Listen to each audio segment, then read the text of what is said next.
பெரியாரை எதிர்த்தால் BJP RSS எப்படி? நீங்க தான் எதிர்ப்பீங்க, நாங்க எதிர்க்க மாட்டோம். RSS பிஜேபி கோட்பாட எங்க முன்னவர்களா எதிர்த்ததில்லை, எங்களுக்கு அந்த தத்துவம் இல்ல. என்ன வள்ளலார் வைகுந்தரை விட நீ இந்த கோட்பாட்டை எதிர்த்து புரட்சி செஞ்சிட்டீங்க? யாராவது பேசு. வள்ளலார் வைகுந்தரை விட சீர்திருத்தவாதி இந்த மண்ணில்.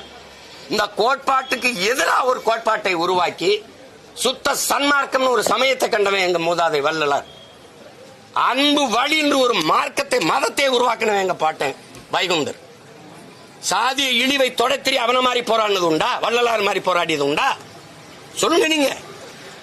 பசியோடு என் மக்கள் இருக்கக்கூடாதான்னு அடுப்பில் பற்ற வைத்த இந்த நெருப்பு தான் எரியணும், வயிற்றில் பசி நெருப்பு எரியக்கூடாதான்னு அணைய விடாமல் பார்த்துக்கன்னு சொன்னதுக்காக 150 வருஷமா எரிஞ்சுக்கிட்டு இருக்க அந்த அடுப்பு. அப்படி ஒரு வேலையை தந்தை பெரியார் அவர்கள் செஞ்சது உண்டா? உண்டா சொல்லுங்க. என்னுடைய பேர்ல இருக்கிற கல்லூரிகளில் கட்டணம் வாங்காத கல்வி கொடுக்கணும்னு அது ஒண்ணு இருக்கா? கேள்வி. கோயிலுக்குள்ள நுழைய விடல, இதெல்லாம் சாணா பைய பார்த்தாலே தீட்டு உள்ள விடல. கோயில் நமக்கு தீட்டுறா, வெளியில வாடா. கடவுள் என்னடா கண்ணாடிக்கு முன்னாடிடா, நீதான்டா கடவுள்.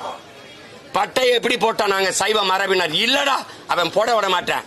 நிமித்தி போடுறா, முட்டிக்கு கீழே வேட்டியை கட்டக்கூடாது, அந்த துணியை தூக்கி தரையில கட்டுறா.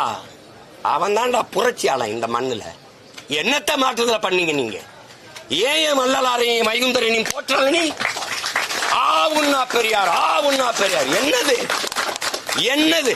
சரி, பெரியாரின் சமூக நீதி கிடைச்சிருச்சுல, எதுக்குடாங்க ஐயா இன்னும் இடஒதுக்கீடு போராடிட்டு இருக்காரு? எதுக்கு வன்னியரெல்லாம் சேர்ந்து மரத்தை வெட்டி போட்டு ரோட்டை மறைச்சு போராட வேண்டிய தேவையே வந்தது? யார் சொல்றது இதுக்கு பதில்?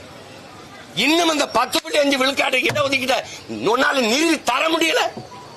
பெரியார் தான் சமூக நீதி நிலைநாட்டினார். எங்க நிலைநாட்டினார்? என்ன சமூக நீதி? எந்த சமூகத்துக்கு நீதி? எந்த சமூகத்துக்கு நீதி?